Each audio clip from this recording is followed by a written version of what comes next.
రే అర్జున, రే అర్జున, అర్జున తప్పుకో. రే అర్జున, సత్యాతో నిశ్చితార్థమైన కుర్రాడు మళ్ళీ వాళ్ళ ఇంటికి వచ్చాడు. వాడు మళ్ళీ ఎందుకు వచ్చాడు? వాడికి ఇక్కడ పని ఏంటి?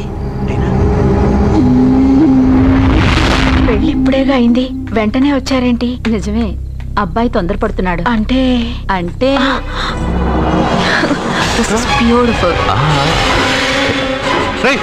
ఏంటో నువ్వు చేస్తున్న పని?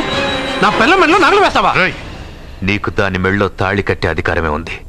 నాకు దాని మెళ్ళో వజ్రాల నగలే కాదు, నడుముకు బంగారు మొలతాడు కట్టి దాని అందం చూసుకునే అధికారం ఉందిరా పిచ్చి సన్నాసి. ఏంటో బాగుతున్నావు? ఏం బాగుతున్నావు? సత్య, వీడేమన్నాడో విన్నావుగా? వీడిని ఊరికే వదలకూడదు.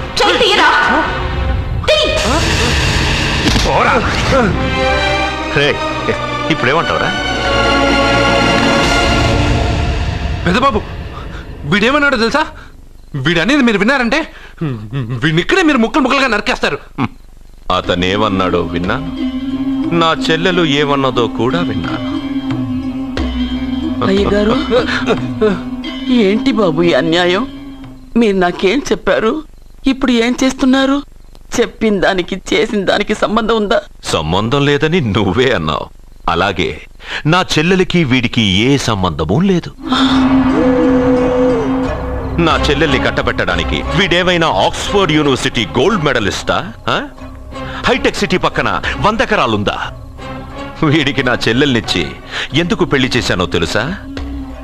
దాని మెళ్ళో మొదట ఎవడు తాళి కడతాడో వాడు చచ్చిపోతాడని దాని జాతకంలో రాసుంది. అందుకే ఈ పెళ్లి చేశాను.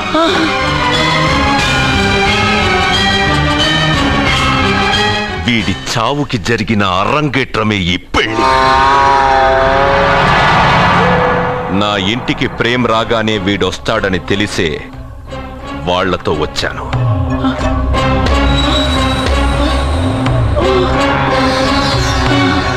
చావు వాణ్ణి వెతుక్కుంటూ వస్తుందనుకున్నాను, కానీ వాడే చావుని వెతుక్కుంటూ వచ్చాడు. అందరికీ పెళ్ళయ్యాక మొదటి రాత్రి వస్తుంది, కానీ నీ మనవడికి పెళ్ళైన రోజే చివరి రోజు. వేసేయండి రావండి.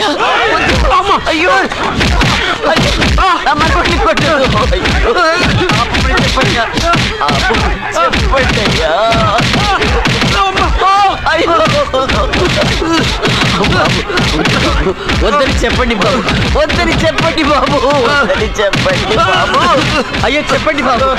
ఆపండ్రా, ఆపండ్రా, ఆపండ్రా, ఆపండ్రా, ఆపండ్రా.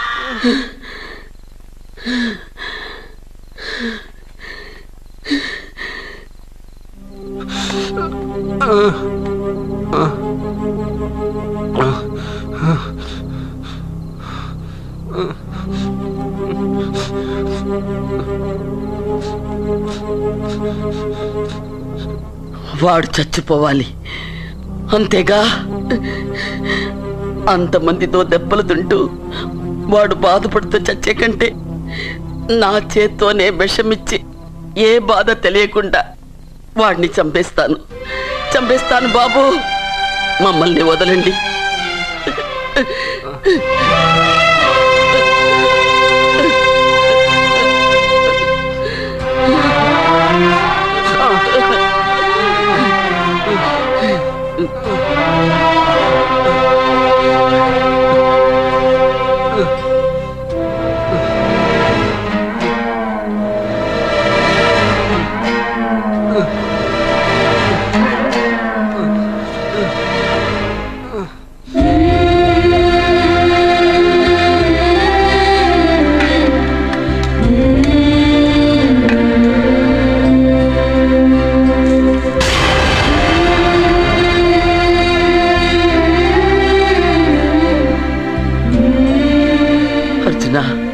నా చేత్తో నీకు విషం తినిపించడం తప్పు కాదు కదా?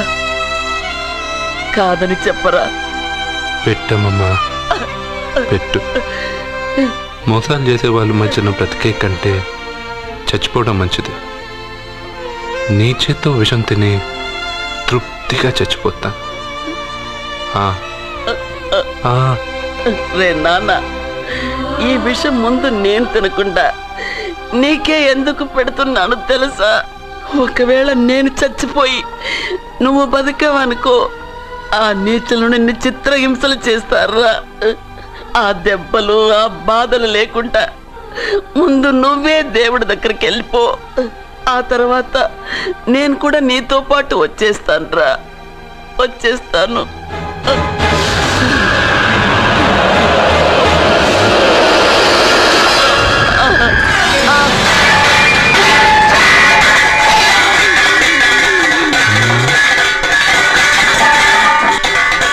అమ్మమ్మ,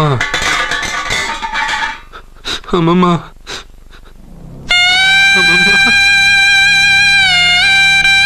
అమ్మమ్మ,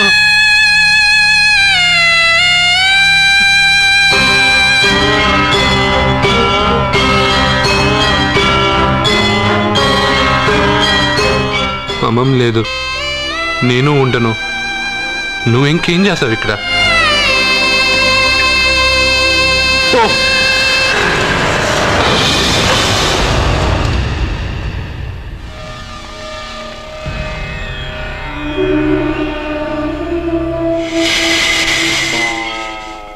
పెద్దబాబు, నన్నేం చెయ్యొద్దు. మా అమ్మమ్మకి తలకొరువు పెట్టి నేను మా అమ్మమ్మ దగ్గరికి వెళ్ళిపోతాను. నేను మళ్ళీ మీకు కనిపిస్తే మీరే నన్ను చంపేయండి.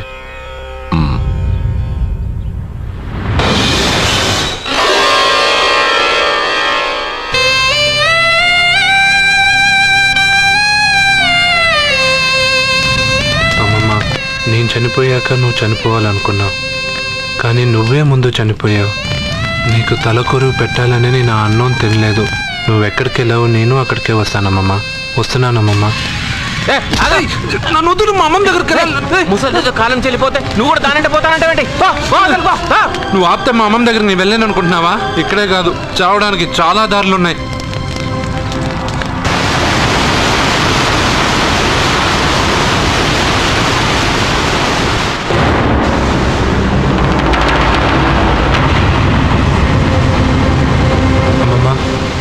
నిన్ను వదిలిపెట్టి నేను ఉండలేనమ్మమ్మ. నువ్వెక్కడికి వెళ్ళావో నేను అక్కడికే వస్తున్నా.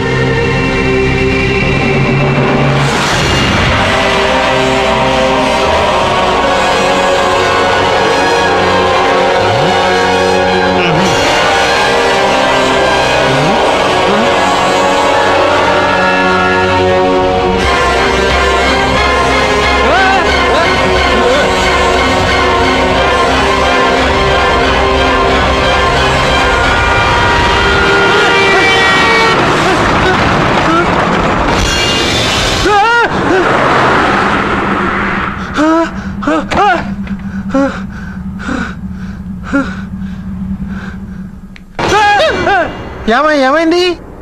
ఇందాక నేలలో దూకాలని వెళ్ళానా, అందులో 5 సున్నాలు కనిపించాయి. సున్నాల వెనక్కి వస్తే ఒక లారీ వెళ్ళింది. ఆ లారీ నెంబర్ ప్లేట్ లో కూడా 5 సున్నాలు కనిపించాయి. ఏంటి నాకే సున్నాలతో సున్నా వేస్తున్నావా? లారీల్లోనూ నీటిలోనూ సున్నాలంట. నీకేమైనా పిచ్చా? ఫోన్ లో కూడా 5 సున్నాలు వచ్చాయి. నీకే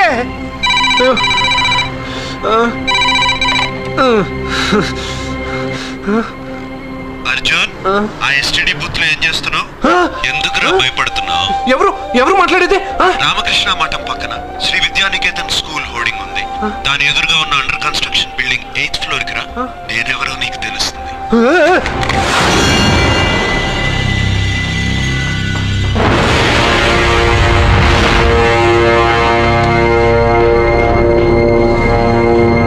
మిత్రమా, నీకు ఫోన్ చేస్తే వచ్చావు కదా, ఆయన పైనున్నారు, వెళ్ళి కలుసుకో.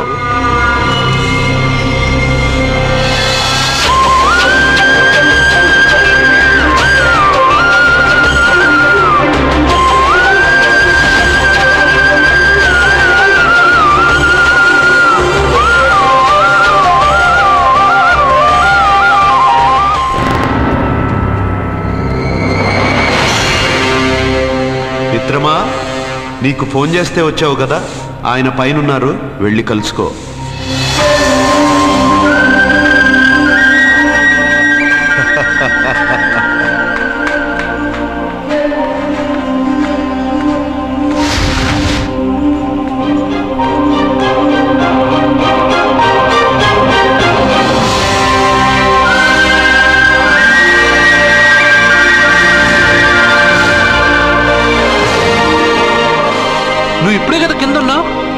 పైకి ఎప్పుడు వచ్చావు? కింద ఒక డ్రెస్ పైన ఒక డ్రెస్సా? సరే గాని నువ్వెవరు? నన్ను ఎందుకు రమ్మన్నావు? నువ్వు మీ అమ్మమ్మ చేతిలో పడి చచ్చిపోవాలనుకున్నావు, కాటి కాపిరి వదల్లా. లోయలో దూకి చచ్చిపోవాలనుకున్నావు, నేను వదల్లా. 5 సున్నాలు నీళ్ళల్లో చూపించి నిన్నిక్కడికి రప్పించాను. అంటే నువ్వు నా గురించి తెలుసుకునే ముందు నీ గురించి నువ్వు తెలుసుకో. నువ్వు చావాలనుకున్నంత మాత్రాన చచ్చిపోలేవు. ఎవరి చావు వాళ్ళ చేతుల్లో ఉండదు మిత్రమా. నువ్వెవరు నేను చనిపోలేనని చెప్పడానికి? నేను ఇప్పుడే మేడపై నుంచి దూకి చనిపోతాను. చూడు చూడు. Okay, jump.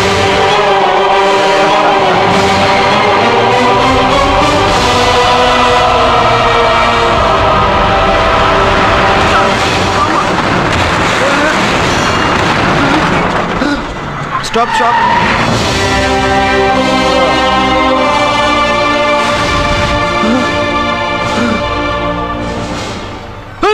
Okay, thank you. అదెవడు కావాలయా? డబ్బుల్ది. డబ్బంటే? డబ్బు అంటేనా? 200 కిలోమీటర్ల ముందు ఎక్కడ ఏమన్నావు? దిగేటప్పుడు ఇస్తానన్నావు కదా, ఇప్పుడు డబ్బులా అంటావేంటి? డబ్బుల్ది 100 రూపాయలది. 100 రూపాయలా? అంటే ఏంటి 100 రూపాయలు అంటే తెల్దా నీకు? ఏంటి ఎటకారమా? నీటికి కనిపిస్తున్నావు కదా లారీకి ఎత్తుకున్నాను. నాకు ఇయ్యాల్సిన 100 రూపాయల బదులు 1000 రూపాయలు బదిలీ నీకు. దొంగ బేరం. ఇలా సార్ అయ్యే, అతను 200 కిలోమీటర్ల ముందు మీ బండి ఎక్కాడా? అవునయ్యా, ఆడో పెద్ద 420 కేడి. అవ్వా సార్, ఇప్పుడే సార్ అతను 8వ అంతస్తులో ఉన్నాడు. అతను దూకమంటే నేను అక్కడి నుంచి దూకాను. ఏంటమ్మా 8వ ఫ్లోర్ నుంచి ఆడు దూకమంటే దూకేశావా? నువ్వు బతికేశావా? అది నేను నమ్మాలా? నువ్వు ఇప్పుడే కదా 8వ అంతస్తులో ఉన్నావు. ఎప్పుడు 200 కిలోమీటర్ల ముందు లారీ ఎక్కావా? 200 కిలోమీటర్లేంటి? 2000 కిలోమీటర్లైనా వెళ్ళి ఎక్కి రాగలను. మరి నీ సంగతి ఏమిటి? చస్తానన్నావు, చావలేదు. That is fate, నసీబ్. ఈ తలరాతను కాదని సూసైడ్ చేసుకునే వాళ్ళందరూ బతికేస్తారు నీలాగా. నా తలరాత నీకెలా తెలుసు? ఎవరికి ఎప్పుడు ఏం జరుగుతుందో నాకు బాగా తెలుసు. నీకన్నీ తెలియడానికి నువ్వేమన్నా దేవుడువా? అవును. నువ్వు దేవుడువా? ఎందుకు నవ్వుతున్నావు? నువ్వు చెప్పిన దానికి నవ్వు రాక? నువ్వు ఇందాక ఎక్కడి నుంచి దూకావు? మేడ మీద నుంచి. అప్పుడు ఎక్కడ పడ్డావు? రోడ్డు మీద. ఇప్పుడు ఎక్కడున్నావు చూడు. నీకు భయమే కదా? ఏదో మొండిగా చావాలని డిసైడ్ అయిపోయావు. చావంటే నీకు భయమే కదా? సరే గాని నువ్వు దేవుడు అని చెప్పావు, కానీ చూడడానికి నువ్వు చాలా సింపుల్ గా ఉన్నావు. సింపుల్ గా ఉన్నానా? అయితే ఇప్పుడు చూడు. రే, మీ అమ్మమ్మను కాదురా, నేనే. మళ్ళీ చూడు. నువ్వు కాదురా, నేనే. ఇలాగే ఉండిపోనా? వద్దు, ఇంతకు ముందు ఎలా ఉన్నావో అలాగే ఉండు. కానీ నువ్వు దేవుడు కాదు, నువ్వు ఎవరో మాయలు మరాఠీవి. ఆహా.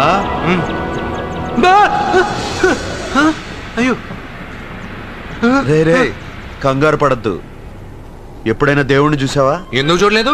మా ఊరి గుడిలో దేవుడు తలపైన పెద్ద కిరీటం, నడుంకొక చిన్న గుడ్డ కట్టుకుని ఒళ్ళంతా నగలేసుకుని ఉంటాడు. చాలాసార్లు చూశాను. అరే, నేనే నగల కొట్లో ఆర్డర్ ఇచ్చి చేయించుకున్నట్టు చెప్తున్నావేంటి? అవన్నీ మీరిచ్చినవే. నేను ఎక్కడైనా ఉంటా, ఎలా అయినా ఉంటా, ఏ రూపంలో అయినా కనపడతా. నువ్వు దేవుడు అంటున్నావు. పాప అమాయకుడైన లారీ డ్రైవర్కి డబ్బులు ఇస్తానని ఎందుకు మోసం చేశావు? తప్పు కదా మిత్రమా? డబ్బుకి దేవుడికి సంబంధం లేదు. డబ్బు మనిషి కనిపెట్టింది. మీరు డబ్బుని లక్ష్మీదేవిని పూజిస్తున్నారు, కానీ లక్ష్మీదేవి ఫోటో డబ్బు మీద లేదే. మహాత్మా గాంధీ ఫోటో డబ్బు మీద ఉంది.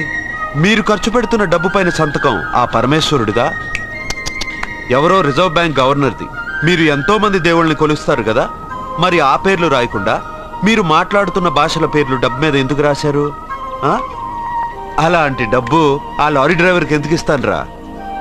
ఇంకో వారం రోజుల్లో ఆ లారీ డ్రైవరు మీ డబ్బులో 10 లక్షల లాటరీ గెలవబోతున్నాడు.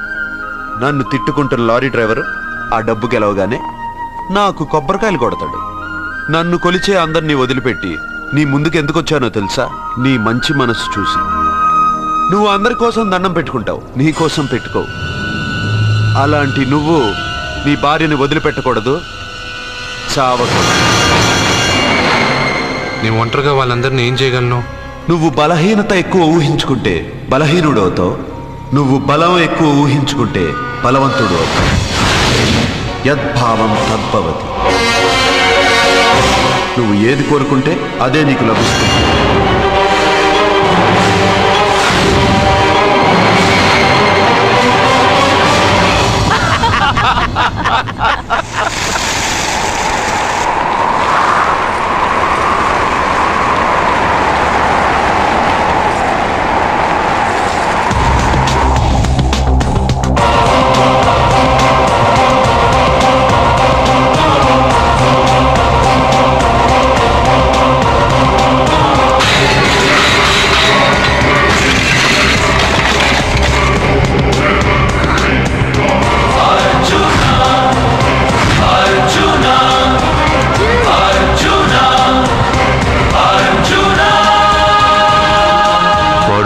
చేశాడు. ఇంకా నీకు పెళ్లి జరగదురా. అల్లుడు గారు, మనం అనుకున్న రోజే మీ పెళ్లి జరుగుతుంది. వేసేనా వాడిని?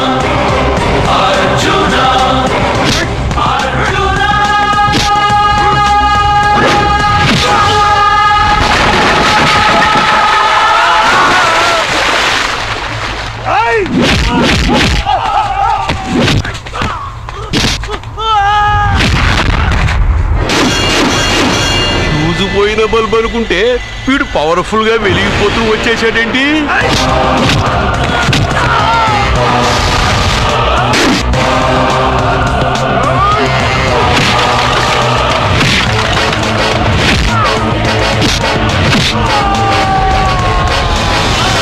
చూడండి సార్, షాకుల మీద షాకులు ఇస్తున్నాడు.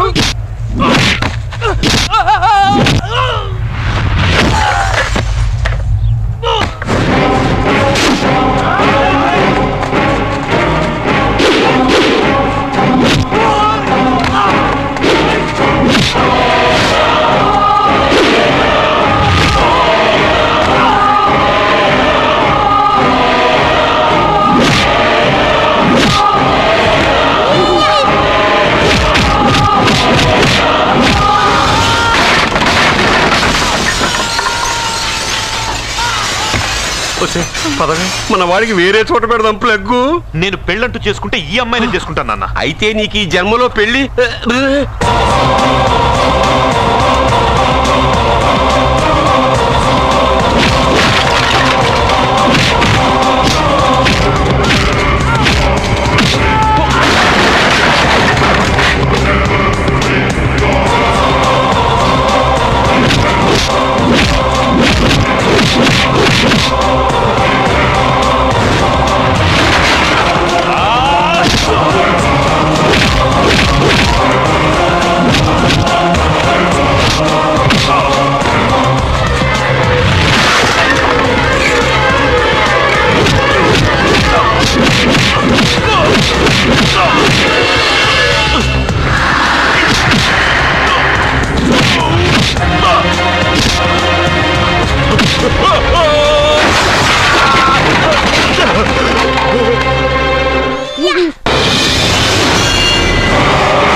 ప్రేమను పంచి అన్నం పెట్టిన ఆ తల్లి కుంకుమ చిరిగిపోకూడదనే నిన్ను వదిలేస్తున్నా.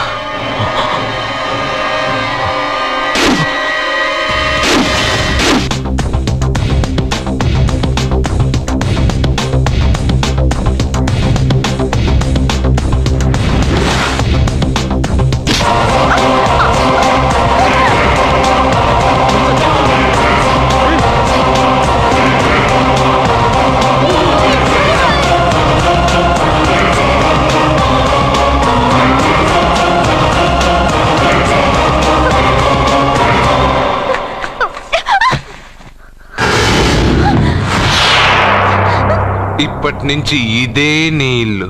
నువ్వు నన్ను ఇష్టపడి పెళ్లి చేసుకున్నావు లేదా నాకు అనవసరం.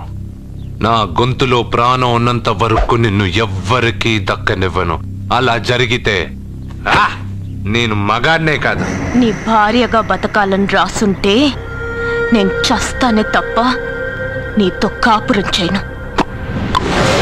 10 మందిని కొట్టి నన్ను తీసుకొచ్చినంత మాత్రాన నేను నీ పెళ్ళాన్ని అయిపోతాననుకున్నావా? నా మనసు ఒప్పుకోవాలి. నా జాతకంలో ఉన్న దోషం పోవడానికే నీ పెళ్ళం వేషం తగిలించుకున్నాను. అంతేకాని నీతో పడుకుని నలుగురు పిల్లల్ని కట్టడానికి కాదు.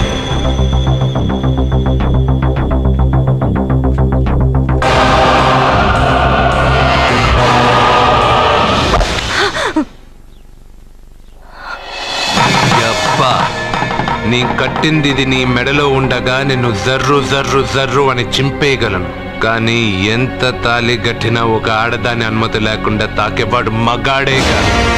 ఇప్పుడు చెప్తున్నా, ఏదో ఒక రోజు నేనే నీ మొగుడని చెప్పే సమయం వస్తుంది. అప్పటిదాకా నా చిట్టిక్కెన వేలు కూడా నిన్ను తాకదు.